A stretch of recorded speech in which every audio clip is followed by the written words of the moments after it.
রামিসার বাবাকে আইনজীবী নিয়োগের কথা বললে তিনি জানান, আমি কখনো থানায় যাইনি, এ বিষয়ে আমার কোনো অভিজ্ঞতা নেই, আমাকে রাষ্ট্রীয়ভাবে আইনজীবী নিয়োগ করে দেওয়া হয়েছে।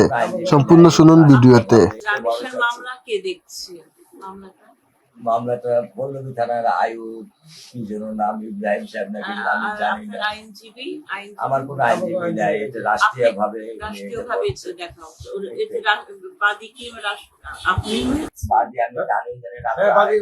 আয়ুব সাহেব আসছিলেন, আমি কিছু করিনি, বলছে একটা সিগনেচার দিতে হবে, আমি দিয়ে দিয়েছি।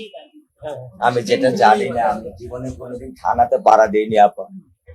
আপনার যদি মনে হয় যে এখানে আপনার পার্সোনাল কোন আইনজীবীর প্রয়োজন, হ্যাঁ, কিংবা রাখার দরকার এই মামলা পরিচালনার জন্য, দেখভাল করার জন্য, সেটাও যদি আমার প্রয়োজন নেই।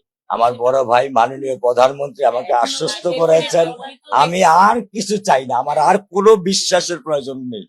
আমি উনি আমাকে যে আশ্বস্ত, যে ভালোবাসার যে স্বীকৃতি বা যে অঙ্গীকার দিয়ে গেছেন, আমি এর উপরেই আমি থাকতে চাই। আমার আর কোনো কিছুর প্রয়োজন নেই, আমি আর কোনো কিছুর প্রয়োজন নেই।